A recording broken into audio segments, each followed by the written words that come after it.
going to defend and catch Senegal on a counter attack. As a matter of fact, Senegal was defending in the latter part of the game and then catching Egypt on a counter attack as Egypt was supposed to do. Bro, you don't go into a semi-final game in African Cup of Nations and defend. That was what Egypt was doing. They were defending. After 1 month of back-to-back football, we now have the final two for the African Cup of Nations final in Morocco 2025, Senegal versus Morocco. Now, this video is a review of the Senegal-Egypt game, Morocco-Nigerian game. A lot of things happen in this game. We are going to break it down here for you. Make sure you click on the subscribe button, press the notification bell. My name is Kobo, and this is Kobo Sports Room. And stick with me. Let's review the game. Let's go. So, it's been a month since the CAF African Cup of Nations commenced in Morocco. And a lot of things are happening. Morocco playing the first game against Comoros, Morocco doing well and all of that. I sat here and told you, bro, the kind of materials Morocco have, the kind of football they are playing, and then the kind of support they have backing them, it is going to be very difficult for Morocco not to win the tournament. And I told you, they are one of the favorites to win in fact, they are the favorite to win the tournament. That was my first video on the AFCON. In fact, that is the only video I have on the AFCON. I have not been really been interested in the AFCON, but that was my first video on AFCON. And yes, Morocco is here in the final against Senegal. Now, Morocco played against Nigeria yesterday. Let's talk about the Morocco game. Then we come to the Senegal game because I have a lot to say about the Senegal game. So I will keep that for the latter part of the video. But Morocco-Nigeria, first of all, let's desensitize something in the system. Let's try and correct certain things in the system. Let's talk about the referee, Daniel Nilai. That is the first thing I'm going to talk about because Daniel Nilai is a Ghanaian. Look, I'm a Ghanaian. And then I was not in support of the idea of Daniel Nilai, officiating the Nigeria-Morocco game. I wasn't in support of that. I am a Ghanaian. And I wasn't in support because I believe in fair play. Okay, I believe in fair play and I believe in conflict of interest. Now, I'm not saying that Daniel Nilai had certain conflict of interest or Daniel Nilai had certain, perception about Nigeria or perception about going to, mafia Nigeria in the game. No, that is not what I'm saying. But I had problems with Daniel Nilai officiating the game. In fact, the referee who officiated the Senegal Egypt game was from Gabon. So, that referee should have officiated the Morocco game. Daniel Nilai goes to the Senegal game to go and officiate the Senegal game because Senegal and Ghana don't really have a lot of things in common. And as a matter of fact, Egypt are also at the top there. They are a Maghreb, state, or they are a Maghreb country. They are at the top of North Africa. So Daniel Nilai would have fit the Egypt game more than the Nigerian game. That is my thoughts on that. Now, when the referee was appointed to officiate the Nigerian game, Nigerians picked up a certain perception about Daniel Nilai, even though they don't really know him much.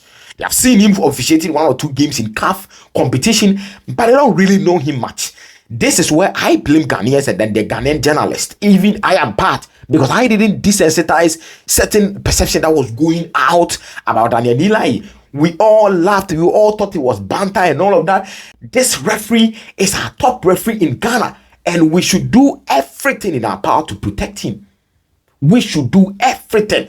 All Ghanaian journalists, all Ghanaian content creators, all Ghanaian influencers should do everything in our power to protect the referee. You see?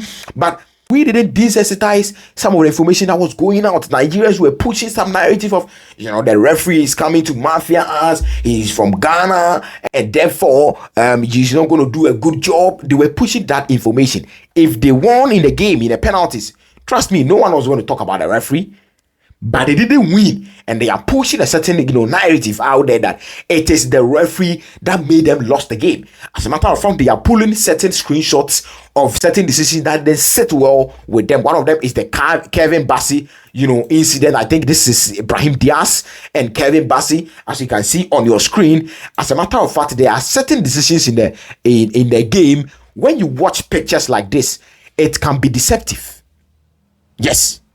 In football, when you watch pictures like this, these pictures give you a clear depiction, but it is a video, it is a heat of the moment, and these pictures can be very deceptive. It can be very deceptive. Play the video and let them see what happened. But you don't put out these kind of pictures and try to push certain narrative on the referee. As a matter of fact, I think the referee was brilliant on the day. I think the referee allowed the game to flow. I think the referee didn't brandish a lot of cards. As a matter of fact, he gave Nigeria just 2 cards. But I think they had 29 fouls for Nigeria. But he brandished just 2 yellow cards.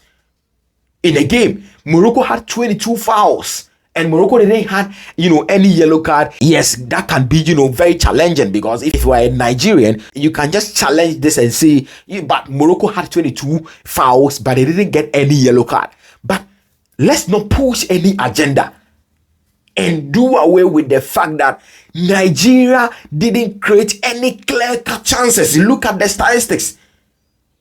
Morocco had 16 shots, Nigeria had just 2 shots. They didn't create any clear-cut chances. Morocco had 5 shots on target, Nigeria had 1 shot on target. Just look at the statistics and look at their defense.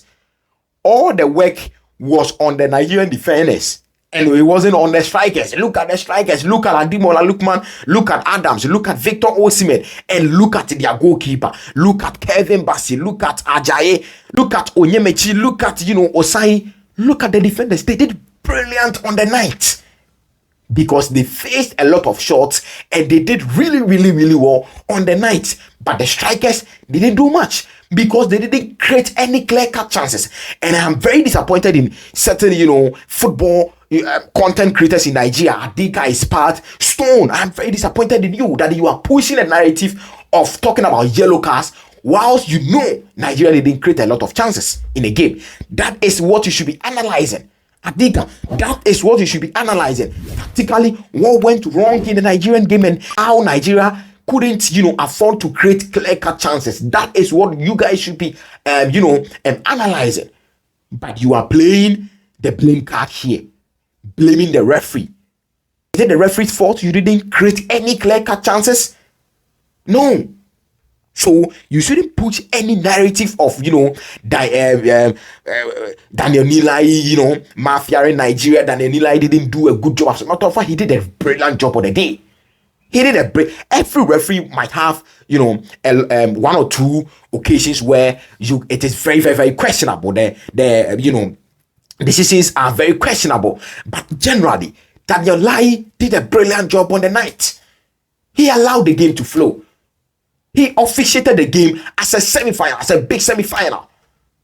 So, bro, don't push that narrative. Don't push that narrative. Now, in a game, Nigeria didn't create any clear-cut chances. Morocco, even though it was an end-to-end action, Nigeria didn't sit back and watch Morocco play the game as what happened in the Senegal game. But Nigeria did their best to, do everything in their power to play the game, to stay in the game. But Morocco created clear-cut chances, and we should big up the Nigerian goalkeeper. He did really, really, really well. We should big up Yebali. He did well in a game because he did a couple of saves that it was mind-blowing. If you were watching the game, the saves were mind-blowing. The defense was well. I think the midfielders, Iwobi was okay on the night, bro. 5 saves for the Nigerian goalkeeper is sublime. It's mind-busting. It is mind-blowing for him. So we should big up the goalkeeper and not blame some referees. Now, all in all, I think Nigeria deserves some accolades. They are going to play the 3rd and 4th in this competition. I think they deserve some accolade coming into the competition where you were not one of the favorites to win the competition because they had already lost the World Cup qualifiers against DR Congo. A lot of talks, a lot of noise about their salary or their pay or their per DM's appearance fee, a lot of noise, but they didn't listen to all these noise. They came into the competition, did really well, went to the semi-final and got eliminated by the host nation. So Nigeria, I think it's a plus for them, and I think we should big up Nigeria that they have done really well. Now go to the third and fourth and go and win the bronze medal for Nigeria. Now Morocco has 5 clean sheets in 6 games. Yasin Bono has 5 clean sheets in 6 games. 2-0 against Comoros, 1-1 against Mali, 3-0 against Zambia, 1-0 against Tanzania, 2-0 against Cameroon, and 0-0 or goalless draw against Nigeria. 5 clean sheets for Yasin Bono in the competition. And you think this team, you can just ride over this team and go and win the competition? That would be for Senegal to do that. Now let's move to Senegal. Senegal versus Egypt. I have a lot to say about the Senegal-Egypt game.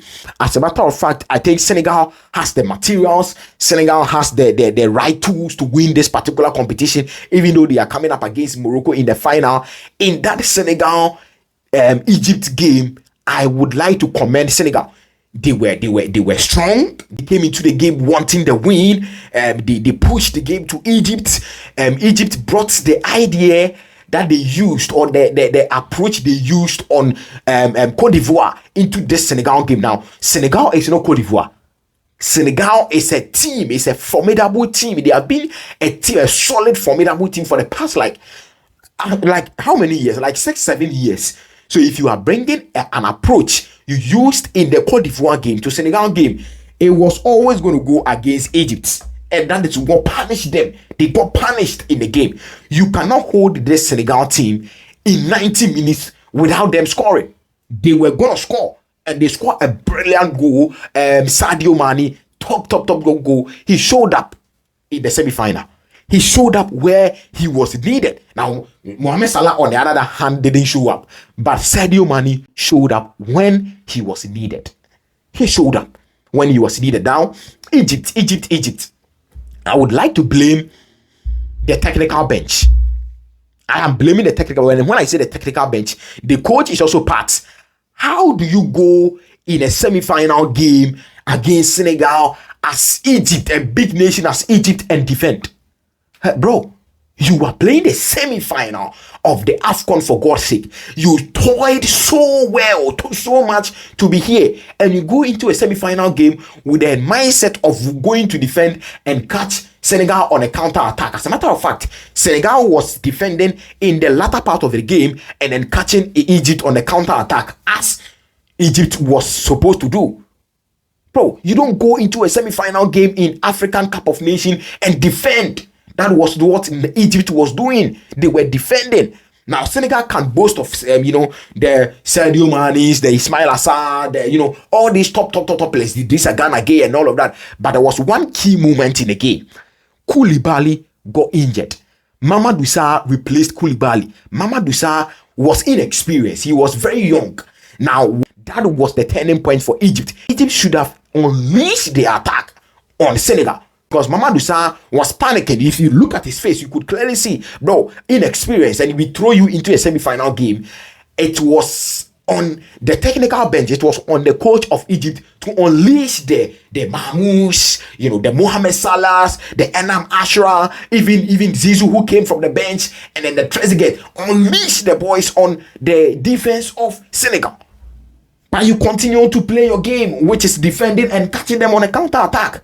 Bro, Koulibaly, their experienced centre-back at the back, was injured and he came out from the game. What were you waiting for? You don't go into a semi-final game defending. That is a very bad approach by Egypt. And I think something should be done about it. The federation should say something about this, because it is bad. Very, very, very, very bad. Even if Senegal can boast of a top players, you, Egypt, you can equally also boast of top players. You have, Mohamed El Sarawi there. You have Mohamed Salah there. You have Mamouche. You have Enam Ashraf. You have Zizou. You have Trezeguet. You can also equally, you have Hamdi Fati at the back. You can boast of top players too. Why do you go into a game and defend against Senegal?